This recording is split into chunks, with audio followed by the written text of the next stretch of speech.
were in prison. So I started this business. I borrowed a lot of money. I didn't really know what I was doing. You know, the feds had offered me a chance. My back was against the wall, so I had figured out a way. What's up, guys? Welcome back to Twin Talk. As you guys know, we are with Better, so make sure you guys download Better and play Better Picks today. So coming on next, we gain knowledge from a very influential person, Adam Weitsman. This guy is known for bringing people to the sideline games at Syracuse, flying them out, but also he's so knowledgeable in the business space. He's a great mentor in front of Hanna and I, so we were able to chat it up with him, kind of just learn more about his story and how he is and where he got to be today. Okay, so just being able to talk with Adam and kind of dissect how he started his business and kind of learn from him a little bit was crazy that we're like literally just sitting here doing that on our podcast. Yeah, he's one of the most successful human beings I've ever met, and the way his brain is wired, I'm like, I just want to soak it all in and understand how he's able to do the things he has done. Also, I think that not only just like being able to share his success, but like obviously he's a family-oriented guy. Like he's just so caring and always wants to give back, so that speaks volumes about him. But yeah, just honestly just super grateful to have somebody like that on our podcast and share knowledge, because that's all we could ask for. So thank you, Adam, for coming on. Make sure you guys download Better and play Better Picks today. Like and subscribe, and thanks for watching this episode. Okay, so joining us today is the one and only Adam Weitsman. Haley like literally just asked him how to pronounce his name, and I butchered it. So. No, that's okay. That's why I should start us off. You guys might have seen him on a court near you. He's everywhere, the man of the hour. But we're super happy to have you here. Thank you for coming in. Thanks joining us. Yes, we know you're very busy, but we want to start with the hardest question. Oh. Who's who? I don't know. Well, Adam, you have to guess. No, that's why I was trying to ask you, because at lunch I was like, California. Who's in California more? Oh, you're smart. That was the trick question. Okay, so you're going to go. You guys didn't answer the questions. You had to pick, though. Who do you think? 50-50. Haley, okay. Yeah. Okay, nice. Good. Okay, good. He's the first one that got it right. I know, everybody else. Look at you. Okay, so we know that you were born and raised upstate New York. Yeah. Kind of just wanted to touch on like how you kind of got where you are today. Yeah, it's from a small town. Yeah. It's Owego, New York. It's like 4,000 people. Originally, I was in the art business, and I had a small art gallery in New York City. Something bad happened with my sister passed away, so I had to leave there, go help my dad, and he was in like the used auto parts, scrap metal type business. I started with that, and then just things sort of bloomed from there. I'm sorry to hear that, but yeah. So like Haley said, we first like were introduced when we were at the celebrity basketball game. Actually, our attorney right here, Darren, the guy, he was like, "You guys need to go introduce yourselves to him," and I was like, "Okay, we will." That was at the celebrity basketball game, and then kind of our friendship started, and we did research, and I was like, he takes everyone to basketball games, Syracuse basketball games. I was like looking at your page, stalking you. I kind of want to know the story behind that. Like, why did you start taking people to Syracuse basketball games? Well, I wasn't really into sports that much. Okay. I became best friends with Coach Boeheim, like a legendary coach. Syracuse, been doing it at Syracuse for 47 years. So we were friends first, and then he's like, no disrespect, but how come you never come to the game and watch me coach? Yeah. So like I started going, and he set it up so I had seats next to him on the bench, which was pretty cool. So I would just start bringing friends, and then a lot of people want to break from the world, so they would come up to games. A lot of celebrities would come up and stuff like that. So it was a lot of fun. Yeah, because you've taken Tom Brady, Odell, Jimmy Fallon, a lot of people. It's just like really fun, because a lot of it is just, we're doing it off the cuff. We don't know where we're going to go eat. We don't know what we're going to do, but it depends if the team does well. Like if the team does well, it's a lot better situation, right? Because we'll go to dinner with a coach after and stuff like that. But if it's a bad game, But the guys, I was surprised because everybody that came up was really into it and was having so much fun just to get away. Right. Syracuse, New York is not it's an amazing place, but it's not like the epicenter stuff. So a lot of people, when Damar Hamlin came up, that was big. Like the day before he got cleared, for that he could play. So he came up, and he's wonderful. Like there wasn't like a dry eye in the place when he was there. So he and I went up there. We had the best time, and he's like a really great person. So that was one of the most favorite people. Really? That came up, yeah. He had a charity softball game that he invited us to play in, but we couldn't make it. But I heard it was amazing, and his speech at the ESPYs and stuff was great. Yeah, he's like just a real great guy. Yeah. Like, he deserves all the good stuff. Like, what a story, that guy. I know. He's inspiring, too. I think totally. That, like, the things he went through. Yeah, and it was really bad. I know. It was really bad. Okay, awful. But it was nice that he got, it's great that he got cleared the day before, so that he came, because Buffalo was so close. Yeah. So, yeah, he came up, and we had the best time. That's awesome, too. I think being able to bring people like that to the games, too, that are inspiring, and I feel like that brings, like, the whole crowd into it. Everyone's like, he's here. Like, it's just inspiring, So. Yeah, it was fun. It was fun bringing up a lot of people, so it was fun. But it was a good moment in time. So yeah. Are you going to miss it, or you think you're ready for, like... I'll miss the people. The people treated me so great at the Dome. Like, the Cary Dome's like a crazy place because it's big. It's like a big stadium for college basketball. Yeah. So it's like huge, and it doesn't matter what seat you have. You can have like the third level obstructed, and it's just as exciting there. So it's like it's a blue collar town, and the people love it. And I'm glad I could bring up the people. Yeah, for there because it gave them something a little extra. Exactly. We didn't like hide in some VIP lounge. We were there with we sit. Down with the fans, so that's what made it more fun. What game can you remember that you took someone you're like, this game is so intense, I have someone right next to me like that, like it will always be a big memory for you? I mean, there's just a lot of good memories. I know. I think the first people that came up were the Bella Twins. Okay. They came up, hang out with my daughter and I. We had a really good time, went to dinner and stuff like that. That's awesome. So they're really nice, so they're like great girls and stuff like that. That's cool. I didn't know that was a lot of fun. Yeah, they came up, so that was awesome. That was really fun. The Tom Brady, when he came up with Jimmy and Julian Edelman, that was really crazy. Yeah. What game was that? Do you remember? I can't remember this. North Carolina, maybe. I can't remember. Yeah. Like Jimmy Fallon got up in the fans. No way. Like a marching band. He went like crazy. I'm sure the players like appreciated that too. Like if you were always coming and bringing someone with me to the games, I'd be like, oh my gosh, who's he bringing this game? Who's he bringing next? I got to ball out. I think the players like Allen Iverson was big. Yeah. I think a lot of the players like really resonated with him because he's like definitely old school and hardcore. Giannis, when he came, that was really great because they go in the locker room and ask them, hey, can they do little pep talks and stuff like that. So that was like really, really cool. I know that you brought Jalen Hurts. He's part of our agency. So you brought him after the Super Bowl. Like, how'd you you coordinate that? One of his friends is a strength and conditioning coach of him. And this was after the playoff game, not at the Super Bowl. Okay. It was in between the Super Bowl. He had just won the playoff game and he wanted to get a break and get out of the media. Yeah. So he came up state and came to the game, grabbed dinner, and then he went back. He's really a great guy. Yeah, no, that's awesome. He and I get along really well. He's good. That's insane. I feel like you gain so much popularity on social media, too, by just, like, everyone. Like, I don't know someone that doesn't know you either. Every time I come into contact, they're like, oh, you're friends with Adam. I'm like, yeah, friends with Adam. I don't know if that's really true. No, it is. Adam. I don't know if that's true, but you're the guy. I'm just about building relationships. Right, yeah. Relationships are really important, and you got to put in the work in relationships. It's not about just, like, going to a club or doing... Yeah, right. It's really about being for them during down times. Yeah. A lot of people, Yeah. I have a question because I was thinking this. If, like, we're, like, young entrepreneurs, obviously, and, like, you're a big mentor. So, like, what is one advice you could give to us going into, like, this world? Is it relationships or is it... I mean, relationships are huge. I mean, that's everything. Right, it's connections. If you really look, like, I don't really have any talent. Like, I'm 5'0" nothing. I have no athletic talent. I come from a small town, didn't come from money or anything. But relationships, building relationships is everything. Right. It's not about getting things from the people. It's just about, networking and just, having people, gain trust in you. And I think that's the big thing. Yeah, no, you're great at that, so. Yeah. You guys are good at the one thing is, like, being organized and methodical and time management. I mean, that's the key because I don't have much time because I'm only sleeping, like, 4 hours a night. So it's tough. So it's just putting everything in the system. Do you drink caffeine? Or is it just lemonade? Just lemonade. Just lemonade, that is He's on the go for 4 hours and doesn't drink caffeine, people. That's inspiring. That's superhuman. I would have, like, 5 energy drinks. I'm tired, though. You guys are awake. I'm always tired. So I always look like I'm ready to go to bed. No, so I know you talked a lot about Syracuse, so obviously kind of being NIL, we kind of retired from that, but I just was curious about, like, your thoughts on NIL in general. Like, when it first passed, what were you thinking?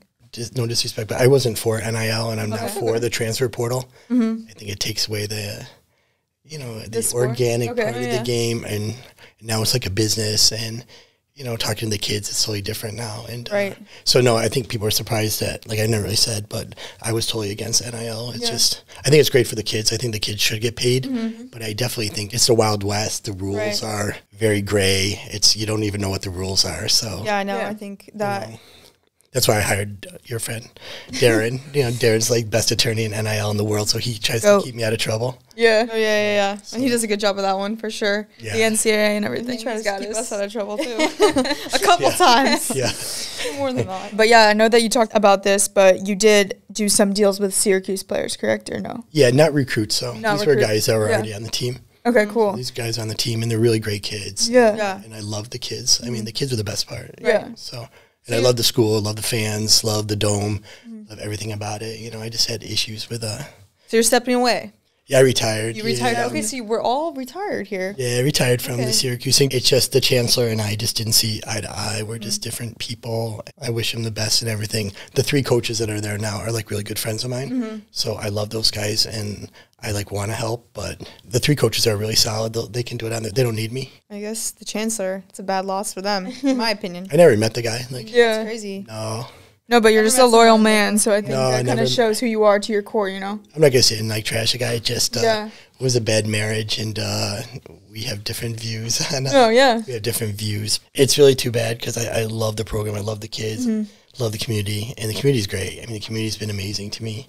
Right. It's just the guy at the top of the hill. He's the boss. So I think it's cool also, like, pivoting from NIL. You're, like, you invested into Better, right? Because you're really close with Jake Paul. I was the first investor in Jake's fund.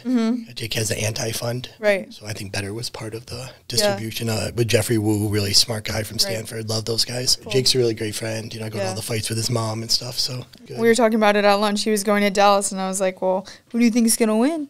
He's like, we got Jake. I love Jake, you know, but and Mr. Diaz is a good friend too. So this is a tough one. But, Jake, don't worry. You know, I love Jake, and Jake's been wonderful to me and my kids. The guy is so underrated on how smart he is. Right. We'll get in conversations and we just talk for hours and hours just about life. And like, since I'm like old, you know, as dirt, he'll call me up and ask for advice and stuff. So we have a really good relationship. We don't really talk about the fights and stuff like that. It's more like Everyday navigating life. Yeah. You know, he's a pretty deep guy. You know, he's deep, and I consider him one of my closest friends. I love that guy, and his mom's wonderful too. Yeah. Awesome. Yeah. I'm looking forward to the fight too in Dallas. I'm like, I this know. is my first one. Super excited. It should be fun. I know. Look what they've done. I mean, I know. Logan's great. I don't know Logan as well. Inspiring. Just like, hey, what's up? Like, Logan's always nice and respectful and stuff like that, but we're not like friends or anything. Yeah. But I always see him at all the stuff we do. Yeah. Right. Yeah, I know that he's going to be on a WWE event, actually. I mean, look what Logan has done with WWE. I know. What an athlete that guy is. That guy's crazy. I He's know. literally crazy, jumping off the stuff he's done. Yeah, we went to WWE, like the training centers, and they said that he came for like a month, but like picked it up like crazy, like an athlete, like so quick. And usually it takes people like 6 months to like a year to learn all the tricks and stuff. So it's like we went in Nashville last year and saw him, and I was like, oh my gosh, like this guy looks like he's been in WWE for a while. I agree. I saw the stuff he did, and it seemed like he'd been there for a career, but Yeah. whatever those guys do, they're going to do well. Right. There's some people that are just winners, and Yeah.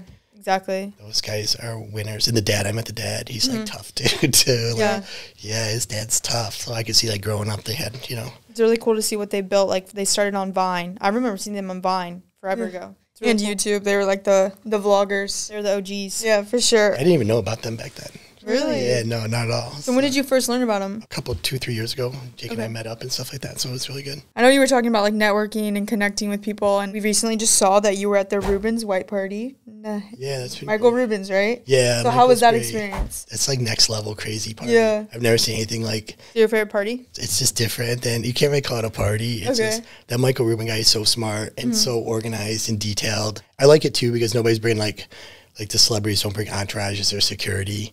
So everybody's like kind of they do it so perfect because you're talking like we're on the roof and it's me, Lil Durk, who's like one of my best friends, and then Jay-Z, and then Leonardo DiCaprio comes over in the front. way. Yeah, and you're just like thinking like this is really crazy. Right. There's like so many people that like come from different areas. Yeah, they're just talking about life and stuff. Right. It's different. Like Jay-Z's telling me like definitely like telling Durk at that time like what to do and like his career and stuff like that. So it was really, and like Durk and I are just sitting there like taking it all in. So it's good. Yeah. So you and Lil Durk are like really good friends, right? Yeah, we're like inseparable. We talk like every day. Yeah. That's crazy. How'd you guys like become really, really good friends, like best friends? Like what's your best memory with him? He had some issues with the government, some tax stuff. So that's old. Right. He just needed a little number 1 so I kind of mentored him through that. And, you know, and if you look at the past couple of years, now he's #1 artist in America, or song is Good for number 1. So the nicest guy, tough past, Chicago, gangs,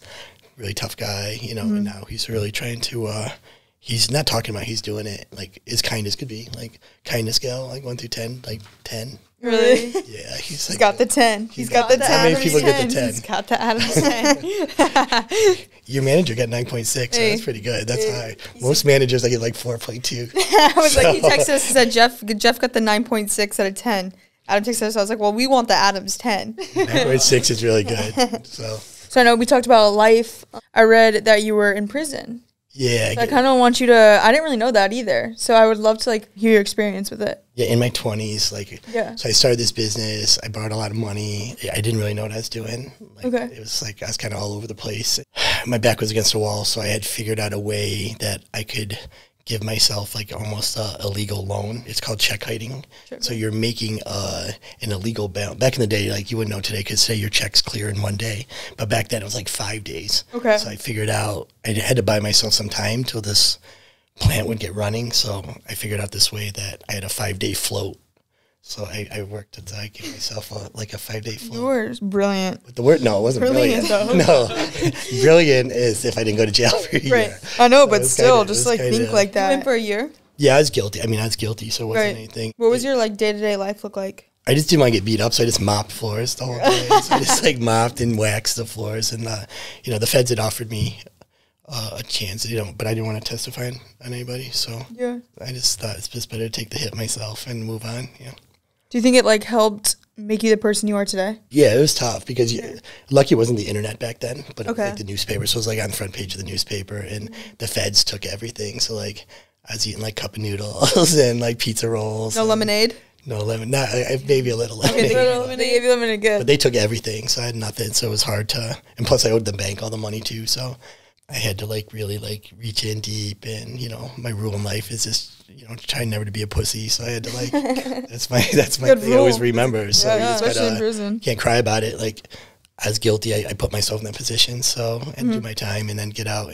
But it gave me a whole year to really think about: is this like the legacy I want to live? Do I want to be like known as this, or should I take the time and really try to do things a better way? So Well, you're definitely not known like that. So Yeah, definitely for leaving sure. a legacy. What was the first thing you did when you got out? went right into work. I went directly to work. Mm-hmm. Yeah, because I had to get going. I had to like start like, but luckily, my team kept it alive when I was gone. So I'm really thankful, and not many teams would have done. Yeah, they held it down for me, which that's why I'm really loyal to my team. Right. So Yeah. it's always good. Everybody wants to be there when things are good. Now things are great, and everybody. Yeah. You can Good to really have like a team you can trust too. Well, 90% of the people, like when you get arrested, they bowl, out of your life. Really? So, yeah. So it's in a way, it's the only chance you ever get to cleanse you're surrounding yourself with. So that's why, like, I'm always trying to surround myself. I don't care if people are rich, poor, famous, not famous. I just want to have the best people around me. Right, That's the key. Any negative energy, and I just don't have them in my life. Yeah. That's good. No. Oh, yeah. So on a brighter note. That's not a bad note. I mean, it's just part of the story, Like, that's why I don't hide it, is because people, like, you can't just have a PR thing, like, all good things, because that's not real life. Right. It's You not gotta talk about real. the bad things, too, because if not, people call bullshit. Right. Right. I like how you said you don't hide it too. Like you own it. Like that's good. Might as well talk about it. Right. It's not like I'm not going to, like, hide behind It's out there, so. Yeah. Like when people like remember like what you did, like what would you want them to remember? Good dad. I think, Yeah. I have 3 daughters, so they're, like, really great. I don't talk much about my personal life, but I got 3 great daughters. I think the legacy is just that, I want to just be there for people, and try to, like, because, back in the day when I was younger, I was pretty arrogant and, like, I really only thought about what would enrich me, and that's probably the bad karma that I built for myself. That's probably when I went to prison, is probably when I was younger.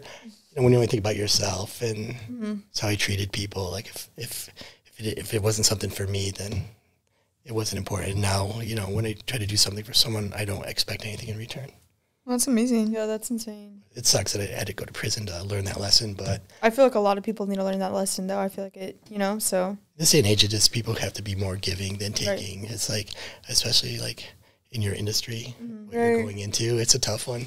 Yeah, it's competitive. It's a dog-eat-dog world. Not for the faint of heart. For sure. But yeah, I think you can like learn a lot from it too if you widen your perspective and like, okay, what do you want to get in this industry? And like, you don't want to be like too caught up, because I feel like it could be a dark hole you go down to. So me and Hannah always try to remind ourselves of that. So I'm like really thankful she does it with me. Yeah, no, I think like what Haley said, like surrounding yourself with like the best people no matter what. Like that just like you said, you don't entertain negative energy. And I think that like kind of your day-to-day life, if you surround yourself with like amazing people that you want to be around and like that make you a better person, like there's only good things that can come for that. So that's great advice. And you don't have to even have stuff in common. Like I don't have anything in common with you guys. We're totally different age. Yeah. I don't know much about sports, but we both like want to level up. So like even when we do our group texts and stuff, it's all about like positivity. Right. Like we're not talking about anything, like we're not wasting our time talking about like dumb stuff. Yeah, exactly. Like that's what I like, to be honest with you. Right. No, I like that. Even when we were walking, me and Hannah, I was like, let's FaceTime Adam because we know you have like not a lot of time, right? And Hannah and me, we had to pivot because we were supposed to go to dinner tonight, but we had to go to lunch. And I'm like, FaceTime Adam because we know your time's valuable. And we were on our hot girl walk. And then Adam texted us. He was like, if I was walking at your guys' pace, I don't know what I would do. We were like trotting along on Los Alamos Boulevard. I can't keep I was like, we got to get the steps in. But yeah, that was funny. I was thinking about that at lunch today. And I was like, yeah, lunch was good. We got to get you on a walk with us. Yeah, that was good. We're on the beach. Yeah, I'll try. Who is the most famous person in your phone? In the phone? I mean, there's a lot of famous people. But I mean, that doesn't mean famous. Probably like Trump would be famous or DeSantis. It's some Trump. I want to meet him. DeSantis and stuff. Tom Brady. Tom Brady, yeah. He was at the party too, though. I saw that. Yeah, he was. Yeah. He was a lot of fun. He captioned like one of his photos was like gonna need a lot of like electrolytes or something after this. Yeah. He was having a good time. I'm gonna say. He's retired. Yeah, you're not supposed to say anything about that party, but he was having the best time. I'm sure it's very discreet. All right, well, I think the podcast has concluded. Thank you so much for coming on Twin Talk. Thank you, Adam.